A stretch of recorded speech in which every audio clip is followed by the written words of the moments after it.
नमस्कार दोस्तों। इस समय प्रयागराज में महाकुंभ की तैयारी जोर शोर पे चल रही है और अगले हफ्ते से वहां का जो स्नान है वो स्टार्ट हो जाएगा। कहा जा रहा है कि ये जो महाकुंभ लगा है ये 144 साल के बाद लग रहा है। जैसी कि मान्यता है कि हर 12 साल पर कुंभ लगता है और जब 12 कुंभ पूर्ण होते हैं यानी 144 साल बाद तो महाकुंभ लगता है और इस बार जो कुंभ लग रहा है वो महाकुंभ ही है। लेकिन जो सियासत चल रही है वो भी महाकुंभ को लेकर जोर शोर पे चल रही है। अगर आपको ऐसा लगता है कि सनातन को सबसे ज्यादा खतरा दूसरे धर्मों से है तो ये हमारी और आपकी भूल है। सनातन को सबसे ज्यादा जो खतरा है वो खुद ऐसे हिंदुओं से है जो अपने आकाओं को खुश करने के लिए, अपने राजनीतिक लाभ के लिए और एक खास वोटर बैंक जो वोटर हैं उनको खुश करने के लिए ऐसा बयान देते हैं जिससे सबसे ज्यादा क्षति सनातन धर्म की होती है। अभी आप लोगों ने देखा होगा कि जो संभल में खुदाई चल रही है उत्तर प्रदेश में, वहां जो एक बावली मिली है उस बावली को लेकर चंदौली के सांसद वीरेंद्र सिंह ने जो टिप्पणी की उसे सुनकर आपको आश्चर्य होगा कि आखिर ठीक है आपको बीजेपी से दिक्कत है, बीजेपी के जो वोटर हैं उससे दिक्कत है, लेकिन आपको सनातन धर्म से क्या दिक्कत है? आप भी एक सनातनी हैं, इसके बावजूद भी आपने जो बयान दिया संबल को लेकर कि वहां जो बावली मिली है एक वेश्या की बावली है। क्या इससे लाभ हुआ? आपको लाभ यह हुआ कि आप अपने आका को, जो सपा के आका हैं, उनको खुश करना चाहते हैं।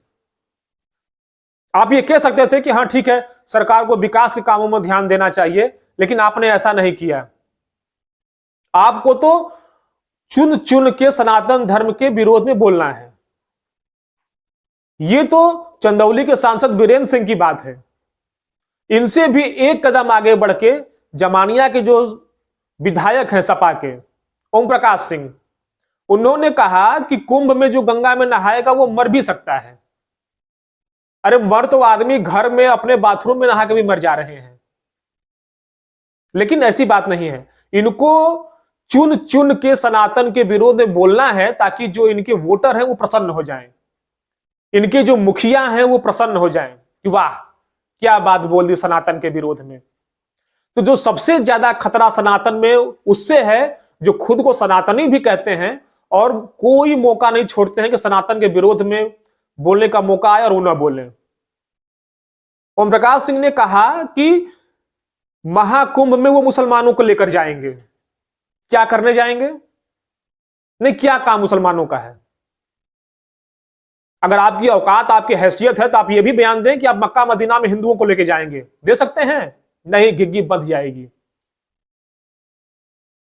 तो दो बयान आ चुका, एक चंदौली के सांसद वीरेंद्र सिंह का और एक बयान आ गया जमानिया के विधायक ओम प्रकाश सिंह का।